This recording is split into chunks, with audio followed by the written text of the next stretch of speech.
আমন্ত্রণ জানাচ্ছি আজকের অনুষ্ঠানে। আমাদের সাথে আছেন বৈষম্য বিরোধী ছাত্র আন্দোলনের অন্যতম সমন্বয়ক এবং ঢাকা বিশ্ববিদ্যালয়ের আইন বিভাগের ছাত্র তারিকুল ইসলাম।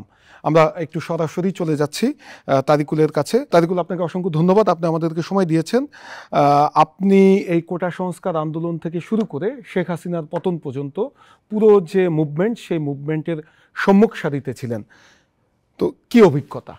আমরা 2024 সালের কোটা সংস্কার আন্দোলন যখন আমরা শুরু করি, আমাদের প্রধান ফোকাস ছিল চাকরিতে আওয়ামী লীগ সরকার যে বৈষম্য সৃষ্টি করে রেখেছে, কোটা বৈষম্য, সেই কোটা বৈষম্য দূর করা। এবং বাংলাদেশের আপামর ছাত্র সমাজ আমাদের ডাকে সাড়া দিয়ে বাংলাদেশের সকল পর্যায়ে, বিশ্ববিদ্যালয় থেকে শুরু করে জেলা পর্যায়ে, প্রতিটি ক্ষেত্রে শিক্ষার্থীরা আমাদের এই আন্দোলনের ডাকে তারা স্বতঃস্ফূর্তভাবে সাড়া দিয়েছিল। এবং তারই প্রেক্ষিতে আমাদের গোটা দেশে আমাদের আন্দোলনটি ছড়িয়ে পড়ে এবং আমরা একটি পর্যায়ে দেখতে পারি যে সরকার আমাদের দাবি মেনে না নিয়ে তার শিক্ষার্থীদের উপর চড়াও হয়। তারা আইন শৃঙ্খলা বাহিনীকে দলীয় একটি বাহিনীতে পরিণত করে তারা শিক্ষার্থীদের আন্দোলনকে দমিয়ে রাখার জন্য তারা পুলিশ বাহিনী সহ সকল বাহিনীকে তারা ব্যবহার করতে শুরু করে। শুধু তাই নয়, আওয়ামী লীগ তখনকার সময়ে আওয়ামী লীগ সরকার পুলিশ বাহিনী সহ তাদের দলীয় যারা ক্যাডার রয়েছে তাদেরকেও অস্ত্রপাতি থেকে শুরু করে দেশীয় অস্ত্রশস্ত্র দিয়ে শিক্ষার্থীদের আন্দোলনকে দমন করার জন্য তারা কিন্তু চেষ্টা চালিয়েছিল। আমরা দেখেছি 15ই জুলাই রংপুর সহ বিভিন্ন জায়গায় গুলি বর্ষণ করা হয় এবং সেখানে আমাদের প্রায় 7 জন শিক্ষার্থী নিহত হয়। পরবর্তীতে আমরা আমাদের জায়গা থেকে এই 15ই জুলাই পরবর্তী সময়ে আমরা 9 দফা নিয়ে আসি শিক্ষার্থীদের, আমাদের যারা শহীদ হয়েছেন। আপনারা জানেন যে 17ই জুলাই এবং 18ই জুলাই আমাদের বহু শিক্ষার্থী তখন সেখানে নিহত হয়। প্রাইভেট বিশ্ববিদ্যালয়ে আপনারা দেখেছেন যে 18ই জুলাই কিভাবে প্রাইভেট বিশ্ববিদ্যালয়ের শিক্ষার্থীদের উপর পুলিশ গুলি বর্ষণ করতে করতে একসময় তাদের বুলেট শেষ হয়ে গিয়েছিল, কিন্তু তারা তারপরে আবারও বুলেট তারা নিয়ে এসে তারা আবারও শিক্ষার্থীদের উপর তারা চড়াও হয়েছে।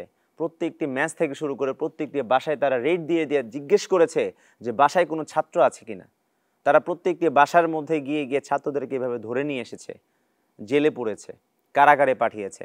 এবং পরবর্তীতে সময় আমরা যখন দেখলাম যে সরকার শিক্ষার্থীদের দাবি আদায়ের পরিবর্তে তাদের মূল টার্গেট হয়ে গিয়েছে যে কিভাবে তারা এই শিক্ষার্থীদেরকে দমন নিপীড়ন করবে এবং দমন নিপীড়ন করে তারা এমন একটি ন্যারেটিভ এস্টাবলিশ করবে যে শিক্ষার্থীরা 52-তে পেরেছে, শিক্ষার্থীরা 66-তে পেরেছে, 69-এ পেরেছে, 71-এ পেরেছে, 90-এ পেরেছে, 18-তে পেরেছে, কিন্তু 24-এ তারা সফল হবে না।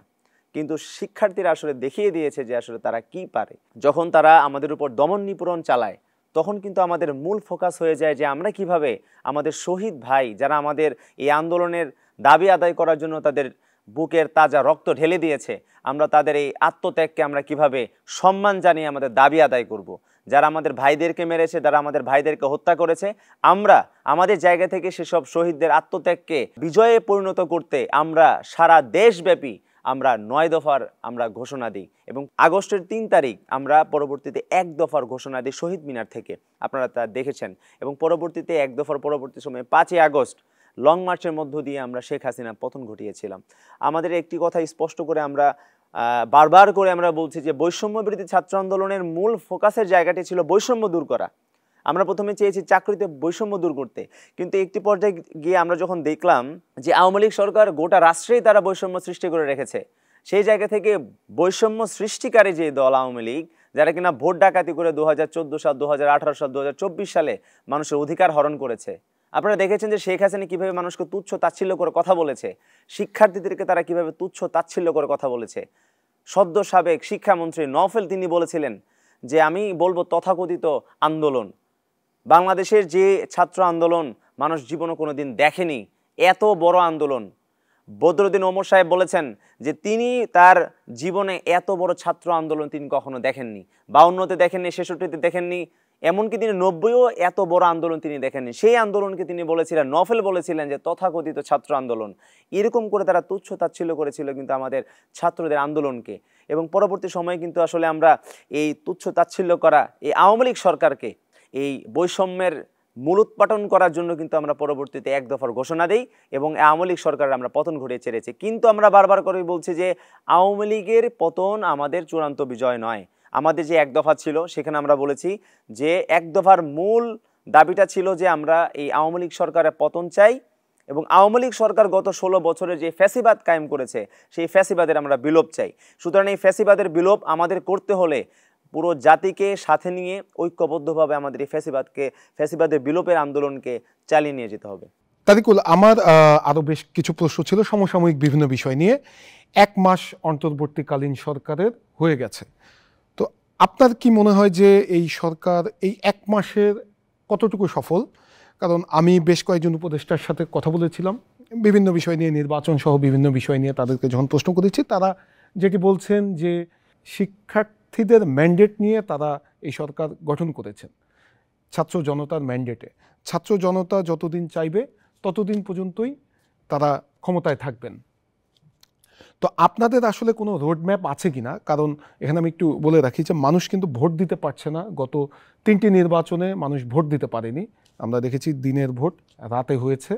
তো এই বিষয়গুলো নিয়ে আপনাদের ভাবনা কি রয়েছে, আপনারা কি ভাবছেন? দেখুন, বৈষম্যবিরোধী ছাত্র আন্দোলন বারবার করে বলছে যে তারা অন্তর্বর্তীকালীন সরকারকে একটি রাষ্ট্র সংস্কারের মূল ফোকাস রেখে যেন এই অন্তর্বর্তীকালীন সরকার তাদের কর্মপরিকল্পনা ঠিক করে।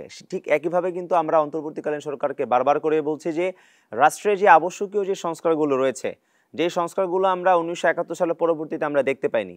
আপনি দেখবেন যে বাংলাদেশের বিচার বিভাগের যে স্বাধীনতা, সেই স্বাধীনতা কিন্তু 53 বছরে আমরা নিশ্চিত করতে পারিনি। বাংলাদেশের প্রত্যেকটি নির্বাচন পরবর্তী সময়ে যারাই সরকার গঠন করেছে তারাই কিন্তু বিচার বিভাগকে তাদের দলীয় কাজে ব্যবহার করেছে। তারা বিচারপতি নিয়োগ করেছে তাদের দলীয় মনস্ক যারা ব্যক্তি যারা রয়েছেন তাদেরকে কিন্তু তারা বিচারপতি হিসেবে কিন্তু তারা নিয়োগ প্রদান করেছেন। বাংলাদেশের নির্বাচন কমিশনে দলীয় সরকার যারা ছিল তারা কিন্তু তাদের দলীয় মনস্ক, তাদের নিজ দলীয় ব্যক্তির যারা রয়েছে তাদেরকে কিন্তু তারা নির্বাচন কমিশন সহ প্রত্যেকটি সাংবিধানিক প্রতিষ্ঠানে কিন্তু তারা সেখানে বসিয়েছে।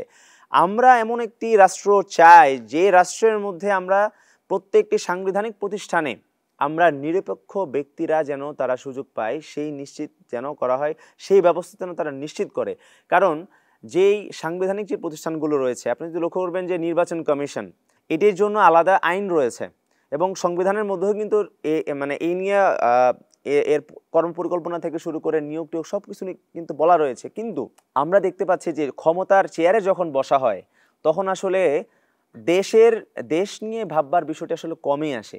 সেই জায়গা থেকে আমরা অন্তর্বর্তীকালীন সরকারের কাছে আমরা আশাবাদী এবং এটা আমাদের একটি দাবির জায়গা এবং মূল লক্ষ্যেরও একটি জায়গা যে অন্তর্বর্তীকালীন সরকার জন্য এই ধরনের সাংবিধানিক প্রতিষ্ঠান থেকে শুরু করে রাষ্ট্রীয় যে প্রতিষ্ঠানগুলো রয়েছে সেই প্রতিষ্ঠানগুলোকে যেন তারা নিরপেক্ষভাবে তৈরি করে, তারা এমন একটি সিস্টেম ডেভেলপ করে দিয়ে যায় যেন এই অন্তর্বর্তীকালীন সরকারের পরবর্তী নির্বাচন পরবর্তী যে সরকার আসবে তারা যেন কোনোভাবেই এই ফরম্যাটগুলো চেঞ্জ না করে। আমরা চাইবো যে এমন এক বাংলাদেশ যে বাংলাদেশের প্রত্যেকটি স্বায়ত্তশাসিত প্রতিষ্ঠান, প্রত্যেকটি সাংবিধানিক প্রতিষ্ঠান এবং রাষ্ট্রের যে 3টি অর্গান রয়েছে, এক্সিকিউটিভ, লেজিসলেটিভ, জুডিশিয়ারি, এই 3টি অর্গান যেন তাদের জায়গা থেকে নিরপেক্ষতা বজায় রেখে রাষ্ট্রীয় কাঠামোর উপর ভিত্তি করে সাংবিধানিক বাধ্যবাধকতা মেনটেইন করে সংবিধানকে পূর্ণ মান্যতা তারা দিয়ে যেন তারা তাদের রাষ্ট্রীয় কার্যক্রম যেন পরিচালনা করে। যেন আমরা আমাদের একটু থামাচ্ছি, যেহেতু আপনি একজন আইনের ছাত্র, শুধুমাত্র বৈষম্য বিরোধী ছাত্র আন্দোলনের সমন্বয় কিনা, আপনি আইনের ছাত্র, তো একটা আলোচনা কিন্তু আসছে সংবিধান সংশোধনের। তো আপনি কি মনে করেন যে বর্তমান যে সংবিধান রয়েছে সেই সংবিধান সংশোধন করার প্রয়োজন আছে কিনা? সেই সঙ্গে এই বিষয়টি নিয়ে আপনাদের সাথে এই অন্তর্বর্তীকালীন সরকারের যারা উপদেষ্টা রয়েছেন তাদের সাথে কোনো আলোচনা হয়েছে কিনা?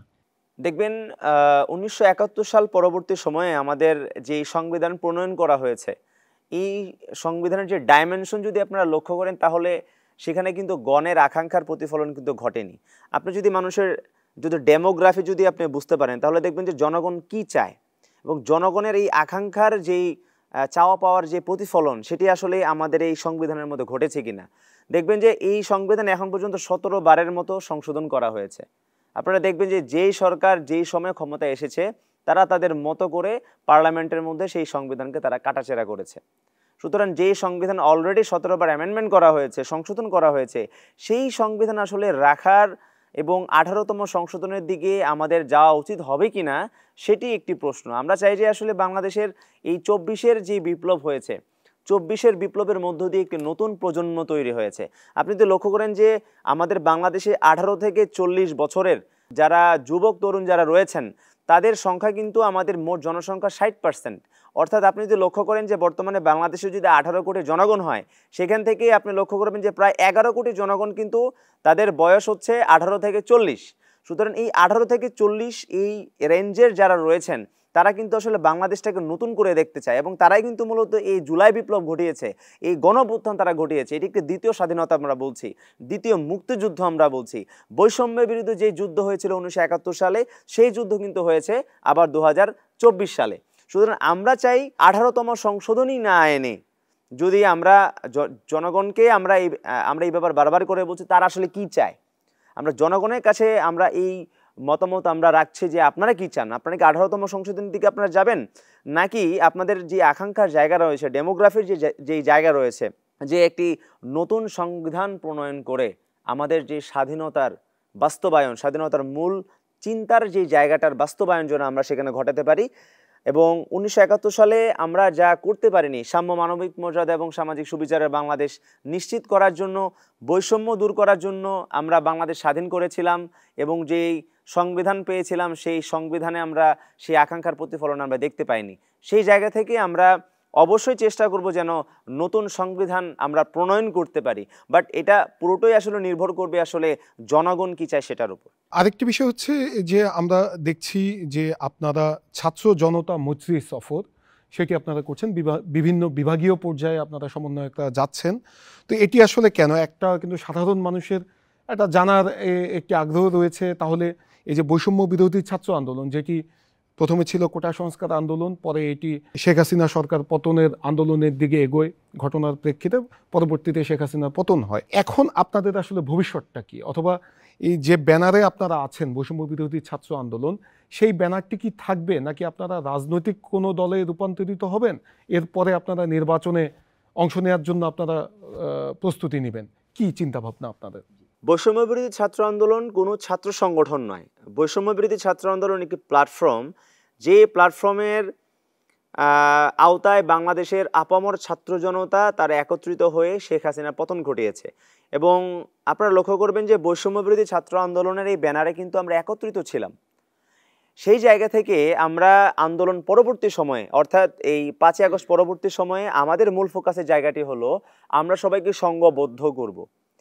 এখন আন্দোলনের 5ই আগস্টের পূর্ববর্তী সময়টা ছিল মানে এক ধরনের, এবং 5ই আগস্টের পরবর্তী সময়ের যে পরিবেশ সেটি কিন্তু অন্য ধরনের। সেই জায়গা থেকে আমরা আমাদের জায়গা থেকে বাংলাদেশের পুরো জেলা, উপজেলা, ইউনিয়ন, ওয়ার্ডে যারা আমাদের এই আন্দোলনে যারা ঝাঁপিয়ে পড়েছে, যারা কাজ করেছে, আমাদের মূল ফোকাসের জায়গাটি হলো যে আমরা সবাইকে এই নতুন বাংলাদেশ বিনির্মাণ করার জন্য আমরা সংঘবদ্ধ করব।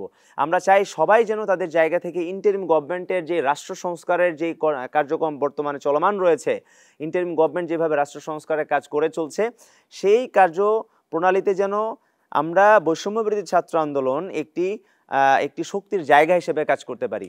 সেই জায়গা থেকে আমরা বৈষম্য বিরোধী ছাত্র আন্দোলন বাংলাদেশের প্রত্যেকটি জেলায় জেলায় গিয়ে, প্রত্যেকটি উপজেলার প্রত্যেকটি ওয়ার্ড, প্রত্যেকটি ইউনিয়নে আমাদের এই আন্দোলনে যারা অংশগ্রহণ করেছে আমরা সবাইকে সংঘবদ্ধ করার জন্য আমরা কাজ চলমান আমাদের রয়েছে। এবং আমরা প্রত্যেকটি জেলায় জেলায় জেলা কনভেনশন এবং পরবর্তীতে সেটি বিভাগীয় পর্যায়ে নিয়ে গিয়ে বিভাগীয় কনভেনশন, এবং বিভাগীয় পর্যায়ের এই কনভেনশন শেষ হওয়ার পর আমরা সেন্ট্রালে একটি সেন্ট্রাল কনভেনশন আমরা করব।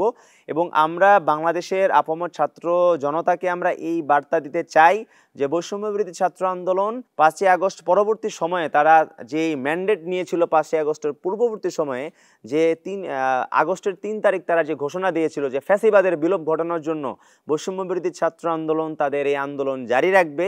সেই জায়গা থেকে আমরা বাংলাদেশের সকল আপামর ছাত্র জনতাকে সাথে নিয়ে যেন আমরা সংঘবদ্ধ হয়ে যেন আমাদের এই ফ্যাসিবাদের লড়াইকে যেন আমরা সামনে চালিয়ে নিয়ে যেতে পারি, সেই কারণে পুরো জাতিকে আমরা ঐক্যবদ্ধ রাখার জন্য বৈষম্য বিরোধী ছাত্র আন্দোলন তাদের জায়গা থেকে প্রত্যেকটি জেলা, উপজেলা এবং প্রত্যেকটি ইউনিয়ন, ওয়ার্ডে তাদের এই সাংগঠনিক কার্যক্রম তারা পরিচালনা করবে। এবং আমরা জনগণকে মেসেজ দিতে চাই যে আমাদের রাষ্ট্র সংস্কারের জন্য বৈষম্য বিরোধী আন্দোলনের যে যাত্রা শুরু হয়েছে সেটি কিন্তু আমরা এত অল্প সময়ে আমরা শেষ করব না, এবং আমাদের মূল ম্যান্ডেটের জায়গাটি হলো যে আমরা এই ইন্টারিম গভর্নমেন্ট যতদিন পর্যন্ত থাকবে, বৈষম্য বিরোধী ছাত্র আন্দোলন ঠিক ততদিন পর্যন্তই থাকবে। সেক্ষেত্রে আপনারা কি রাজনৈতিক কোনো কাঠামোর ভেতরে যাবেন? আপনি বলছেন যে এই অন্তর্বর্তীকালীন সরকার যতদিন থাকবে ততদিন আপনারা থাকবেন, তাহলে তারপরে আপনাদের ভবিষ্যৎ কি? আমরা আমাদের জায়গা থেকে মনে করি বৈষম্য বিরোধী ছাত্র আন্দোলনের লড়াই এটি আজীবন চলবে, কিন্তু আমরা মনে করি যে বৈষম্য বিরোধী আন্দোলনের এখন মূল লক্ষ্যের যে জায়গাটি রয়েছে, ইন্টারিম গভর্নমেন্টকে রাষ্ট্র সংস্কারের জন্য একই সাথে সহযোগিতা করা এবং একই সাথে ইন্টারিম গভর্নমেন্টের জন্য একটি প্রেশার ক্রিয়েটিং গ্রুপ হিসেবে কাজ করা, যেন তারা তাদের জায়গা থেকে সেই আমাদের যে স্বপ্নের এবং আকাঙ্ক্ষার ডেমোগ্রাফির জায়গাটা যেন তারা বাস্তবায়ন করে, সেই জায়গাতেও কাজ করা। আমরা মনে করি যে বৈষম্য বিরোধী ছাত্র আন্দোলন তাদের এখন মূল যে ফোকাস, সেই ফোকাসেই তারা কাজ করছে এবং সামনেও করবে। আমরা দেখলাম যে জাতীয় নাগরিক কমিটির আত্মপ্রকাশ ঘটেছে, এইটার সাথে কি আপনারা কি আছেন কিনা, এবং এইটা আসলে কি উদ্দেশ্য এবং এইটার লক্ষ্যটা কি? দেখুন, বৈষম্য বিরোধী ছাত্র আন্দোলন একটি প্ল্যাটফর্ম, এবং আমাদের বৈষম্য বিরোধী ছাত্র আন্দোলনের যে লিয়াজু কমিটি রয়েছে, যারা আমাদের ইন্টারিম গভর্নমেন্টের সময় তারা তাদের জায়গা থেকে আমাদের যেই কানেক্টিভিটিগুলো থেকে শুরু করে তারা সকল কিছু তারা মেনটেন করেছে, সেই জায়গা থেকে তারা তাদের চিন্তার জায়গা থেকে এই ফ্যাসিবাদের বিলোপ এবং নয়া রাজনৈতিক বন্দোবস্তের জন্য তারা একটি চিন্তার জায়গা, জনপরিসরে একটি আলাপ ছড়িয়ে দেয়া যে আসলে তারা কোন ধরনের বাংলাদেশ চায়, সেই জায়গা থেকে তারা একটি জাতীয় নাগরিক কমিটি গঠন করেছে। তারা মাঠ পর্যায়ে, জেলা, উপজেলা, ইউনিয়ন, ওয়ার্ড পর্যায়ে তারা ছড়িয়ে দিয়ে আসলে মানুষের চিন্তার জায়গাটা আসলে সমন্বয় সাধন করা, যে ২৪-এর বিপ্লবের পর কিন্তু মানুষের একটা নয়া আকাঙ্ক্ষার জায়গা তৈরি হয়েছে, সেই আকাঙ্ক্ষার বাস্তবায়ন আসলে আমরা কিভাবে করতে পারি, সেই জায়গা থেকে কিন্তু আসলে তারা জাতীয় নাগরিক কমিটি করেছে। এটি কিন্তু কোনো রাজনৈতিক দল নয়, এটি একটি এমন একটি জায়গা যেখানে কিনা মানুষ তাদের জায়গা থেকে চিন্তার জায়গার প্রতিফলন ঘটে মানুষের আকাঙ্ক্ষার জায়গাগুলো তারা বুঝতে পারবে। সেই জন্যই মূলত এই জাতীয় নাগরিক কমিটি গঠন করা, এবং বৈষম্য বিরোধী ছাত্র আন্দোলন এটির সাথে সরাসরি জড়িত নয়। না, সেক্ষেত্রে আপনারা মানে একটা বিষয় আসছে যে আপনারা যারা 18 সালের কোটা সংস্কার আন্দোলনে ছিলেন, 24-এর আন্দোলন, এবং এই 18 থেকে যেহেতু আপনারা 18 সালের দিকেই ক্যাম্পাসে এসেছেন, অথবা 14 সালের পরে যারা ক্যাম্পাসে এসেছে তারা বিভিন্ন সময় নানা অনিয়ম প্রতিবাদে আপনারা বিশ্ববিদ্যালয়গুলোতে আন্দোলন করেছেন, কিন্তু তাদের সবাইকে এক প্ল্যাটফর্মে অথবা একসাথে দেখা যাচ্ছে না। এখানে আসলে সমন্বয়হীনতার কোনো ঘাটতি রয়েছে, অথবা আপনাদের ভেতরে কি কোনো সমন্বয়হীনতা রয়েছে? বৈষম্য বিরোধী ছাত্র আন্দোলন ঐক্যবদ্ধ। আমি শুধু বৈষম্য বিরোধী ছাত্র আন্দোলন বলছি না, আরও যারা আছে, মানে যারা বিভিন্ন সময় নানা অনিয়মের বিষয়ে সোচ্চার ছিল, আমি সবার কথা বলছি। যে দেখুন, আমরা কেবলমাত্র শুরু করেছি। আপনি যেটি বললেন যে আমাদের এই বৈষম্য বিরোধী ছাত্র আন্দোলনের ব্যানারে আমাদের সাথে যারা 2018 সাল থেকে যারা আমরা আন্দোলনে জড়িত ছিলাম, একসাথে আমরা সংঘবদ্ধ হয়ে আন্দোলন করেছি, তার একত্রতা পোষণ করেছি কিনা, এটি কিন্তু আমি বলবো এটি একটি বিপ্লব, এবং এখানে কিন্তু বাংলাদেশে একাত্মতা পোষণের কথা বলছি না তারিকুল, আমি যেটা বলছি যে আপনারা তো মানে নানা সময় নানাভাবে আপনারা প্রতিবাদ জানিয়েছেন। আমি বলছি এখন যেহেতু একটা সময় এসেছে, সেক্ষেত্রে সবাই ঐক্যবদ্ধভাবে এগোনোর কোনো পথ আছে কিনা, সবাই মানে একই প্ল্যাটফর্মে আসার কোনো সুযোগ রয়েছে কিনা, আমি এখনকার কথাটা জানতে চাচ্ছিলাম। আমরা বৈষম্য বিরোধী ছাত্র আন্দোলন তাদের জায়গা থেকে ঐক্যের বার্তা দিচ্ছে। বৈষম্য বিরোধী ছাত্র আন্দোলন তাদের জায়গা থেকে আপামর ছাত্র সমাজকে কিভাবে সংগঠিত করা যায়, সংঘবদ্ধ করা যায়, সেই ব্যাপারে কাজ করছে। ঠিক একই সাথে জাতীয় নাগরিক কমিটি যেটি রয়েছে, তারা কিন্তু ঐক্যের বার্তা দিচ্ছে। তারা কিন্তু বলছে যে বাংলাদেশের আপামর জনতা, তরুণ যুব জনতা যারা রয়েছে, তাদেরকে তারা কানেক্ট করার জন্য, তাদের চিন্তার জায়গাগুলোর মধ্যে সমন্বয় করার জন্য কিন্তু তারা আহ্বান জানাচ্ছে। এবং ইতিমধ্যে কিন্তু আসলে আমরা দেখেছি যে বাংলাদেশের সামগ্রিক পর্যায়ে খুব একটি আলোড়নের জায়গা তৈরি হয়েছে, যে আসলে তরুণদের একটি জায়গা, তরুণদের চিন্তার প্রতিফলন আসলে যেখানে ঘটবে, এই ধরনের একটি জায়গা যেন তৈরি হয়, সেই ব্যাপারে কিন্তু তারা বারবারই আহ্বান জানাচ্ছে। আমরা আশা করব যে বাংলাদেশের প্রত্যেকটি নাগরিক আমাদের যেই নয়া রাজনৈতিক বন্দোবস্ত এবং ফ্যাসিবাদের বিলোপের যে কার্যক্রম, সেই কার্যক্রমে তারা একত্রতা পোষণ করবে, এবং আমরা মনে করি যে এটিতে এই ক্ষেত্রে এবং এই আলাপে কারো কোনো দ্বিমত নেই। ভিন্ন প্রসঙ্গে আসি, বৈষম্য বিরোধী ছাত্র আন্দোলনের নাম ভাঙিয়ে বিভিন্ন পাড়া মহল্লায় নানা ধরনের অনিয়মের ঘটনা এবং অনেক জায়গায় চাঁদা দাবির ঘটনাও ঘটছে, আপনারা নিশ্চয়ই জানেন। এ বিষয়ে আপনাদের অবস্থান কি? যদিও বা ৬ আগস্ট থেকেই আপনারা যারা পরিচিত মুখ সমন্বয়ক তারা বলে আসছেন যে এদের সাথে আপনাদের কোনো সম্পর্ক নেই, কিন্তু এটি তো আসলে বন্ধ হচ্ছে না। এবং আপনি যদি দেখেন সাম্প্রতিক সময় বেশ কয়েকটি ঘটনাও ঘটেছে, বাসে একজন সমন্বয়ক পরিচয় দিয়ে কন্ডাক্টরকে মেরেছে এবং বিভিন্ন পাড়া মহল্লায় চাঁদাও দাবি করছে। এই বিষয়টি নিয়ে আপনারা আইনগত কোনো ব্যবস্থায় যাচ্ছেন কিনা, আইন শৃঙ্খলা রক্ষাকারী বাহিনীর কাছে কোনো অভিযোগ দিচ্ছেন কিনা, এটি আসলে থামাবেন কিভাবে? দেখুন, আমরা 5 তারিখ পরবর্তী সময় অর্থাৎ 5ই আগস্ট পরবর্তী সময় কিন্তু আমরা বলে আসছি যে সমন্বয়ক পরিচয় দিয়ে কেউ যদি কোনো টেন্ডারবাজি করতে চায়, কোনো চাঁদাবাজি করতে চায়, তাহলে আপনারা তাকে গণধোলাই দিন। আমরা কিন্তু বারবার করে বলছি যে আমরা ইন্টারিম গভর্নমেন্টের সহযোগী হিসেবে আমরা কাজ করছি। আমরা ছাত্র জনতার যে আকাঙ্ক্ষার জায়গাটা বাস্তবায়ন করার জন্য একটি প্রেশার ক্রিয়েটিং গ্রুপ হিসেবে কাজ করছি। আমাদের জায়গা থেকে আমরা বারবারই বলছি যে আমাদের জেলা পর্যায়ে কয়েকটি জেলায় শুধুমাত্র আমাদের কমিটি দেওয়া হয়েছে এবং যেসব জায়গায় কমিটি দেওয়া হয়েছে সেখানে কিন্তু আপনি দেখবেন কোনো ধরনের সমন্বয়হীনতা নেই। অধিকাংশ জায়গাতেই কিন্তু আসলে আমরা কমিটি দিতে পারিনি এবং বর্তমান সময়ে কিন্তু আমাদের কেন্দ্রীয় কমিটি বাদে এবং বিশ্ববিদ্যালয় কয়েকটি কমিটি বাদে কিন্তু আসলে কোথাও আমাদের কোনো কমিটি নেই। সেই জায়গা থেকে আমরা বারবার করে বলছি যারা সমন্বয়ক পরিচয় দিয়ে বিভিন্ন পর্যায়ে তারা চাঁদাবাজি করছে, টেন্ডারবাজি করছে, বিভিন্ন মানুষকে হয়রানি করছে, মব জাস্টিস করছে, আমরা তাদের বিরুদ্ধে অবশ্যই বলছি যে আপনারা তাদেরকে আইনের আওতায় ধরিয়ে দিন। যে যেখানেই আছেন না কেন, যে যেখানে ভুয়া সমন্বয়ক পরিচয় দিয়ে এই ধরনের অপতৎপরতায় লিপ্ত আছে, অপকর্মে লিপ্ত আছে, আপনারা তাদেরকে পুলিশের কাছে আপনারা তুলে দিন। দরকার হলে আপনারা তাদেরকে গণধোলাই দিন। এই ধরনের ভুয়া সমন্বয়কদের সাথে বৈষম্য বিরোধী ছাত্র আন্দোলনের কোনো কানেক্টিভিটি নাই এবং আমরা বলছি যে বৈষম্য বিরোধী ছাত্র আন্দোলন বাংলাদেশের গণমানুষের যে আকাঙ্ক্ষার বাস্তবায়নের জন্য তারা কাজ করছে। তারা কখনোই চাঁদাবাজি করতে পারে না, টেন্ডারবাজি করতে পারে না। এটি আমাদের কর্ম এবং আমাদের লক্ষ্যের সাথে কোনোভাবেই সম্পৃক্ত নয়। এক্ষেত্রে আমি যেটা জানতে চাচ্ছিলাম যে আপনারা কোনো আইনি ব্যবস্থা নিচ্ছেন কিনা, কারণ সাম্প্রতিককালে যদি দেখেন বৈষম্য বিরোধী ছাত্র আন্দোলনের সমন্বয়ক সহসমন্বয়ক দাবি করে বিভিন্ন হোটেলে রেড দেওয়া হচ্ছে, বিভিন্ন জায়গায় নানা ধরনের অপকর্ম করা হচ্ছে, এই ধরনের অভিযোগগুলো আমাদের কাছে আসছে। আপনারা কি আইনি কোনো ব্যবস্থা নিচ্ছেন? সেই সঙ্গে এটির সাথে আরেকটি প্রশ্ন আপনাকে করে রাখি, যেহেতু আপনি অন্তর্বর্তীকালীন সরকারের সাথেও নানাভাবে আপনি জড়িত আছেন, আপনার কি মনে হচ্ছে যে গত 1 মাসে প্রশাসন যে কার্যক্রম করছে, পুলিশ অথবা প্রশাসনের যে কার্যক্রম, তাদের যে অ্যাক্টিভনেস, সেটি কি সন্তোষজনক? দেখুন, বিপ্লব পরবর্তী সময়ে কিছু কিছু অসঙ্গতি থাকবে, এটা আমাদেরকে মেনে নিতে হবে এবং এটাই কিন্তু আসলে স্বাভাবিক। কিন্তু আমরা আমাদের জায়গা থেকে আপনি প্রথম যে প্রশ্নটি করলেন যে আমরা এই ব্যাপারে সমন্বয়ক পরিচয় দিয়ে যে অপকর্মগুলো করা হচ্ছে সেই ব্যাপারে আমাদের অবস্থানটি আসলে কি। আমরা এই ধরনের সমন্বয়, এই ধরনের অপকর্ম যেন না হয় সে কারণেই কিন্তু আমরা এখন বর্তমানে আমরা বিভাগীয় সফর দিচ্ছি, প্রত্যেকটি জেলায় যাচ্ছি।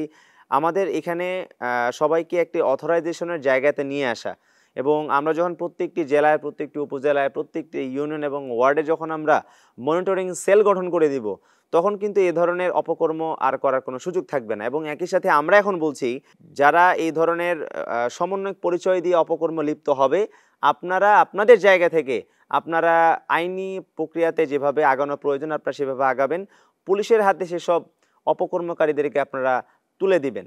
এবং আপনি সেকেন্ড যে প্রশ্নটি করলেন যে পুলিশ প্রশাসনের যে সহায়তার যে জায়গাটি, দেখুন বিপ্লব পরবর্তী সময়ে আমরা সবাইকে বলছি যে প্রশাসন কিন্তু আসলে কোনো দলীয় কোনো বাহিনী নয়। প্রশাসন থাকবে, সরকার আসবে, সরকার যাবে, প্রশাসন কিন্তু থেকে যাবে। সুতরাং প্রশাসন হচ্ছে রাষ্ট্রের একটি স্থায়ী ব্যবস্থা। রাষ্ট্রের স্থায়ী ব্যবস্থা রাষ্ট্রীয় কাঠামোর মধ্যেই থাকবে এবং তারা নিরপেক্ষভাবে তারা কাজ করবে। বাংলাদেশের 53 বছরের যে কালচার, যে সরকার যে সময়ে আসে সেই সরকার সেই সময়ে প্রশাসনকে তাদের নিজের মতো করে তারা সাজাতে চায়। এই কালচার থেকে যেন আমরা বের হয়ে আসতে পারি, এটাই হচ্ছে আমাদের মূল লড়াইয়ের জায়গা, সংস্কারের একটি জায়গা। সেই জায়গা থেকে আমরা বর্তমান সময়ে আমরা চেষ্টা করছি যে প্রশাসনের মধ্যে যারা রয়েছেন তারা যেন তাদের চিন্তার পরিবর্তন যেন তারা নিয়ে আসেন এবং আমাদের বিপ্লবের যে আকাঙ্ক্ষার জায়গা, সেই আকাঙ্ক্ষার জায়গাটি যেন তাদের মধ্যে যেন প্রতিফলিত হয়। বিশ্ববিদ্যালয়গুলোতে ছাত্র রাজনীতি এবং শিক্ষক রাজনীতির বিষয়ে বৈষম্য বিরোধী ছাত্র আন্দোলনের অবস্থান কি? বৈষম্য বিরোধী ছাত্র আন্দোলন আমরা মনে করি যে বিশ্ববিদ্যালয়ের প্রেক্ষাপটে কোনো ধরনের লেজুর ভিত্তিক রাজনীতি, ছাত্র রাজনীতি থাকা উচিত নয় এবং একইভাবে কোনো শিক্ষক রাজনীতিও কিন্তু থাকা উচিত নয়।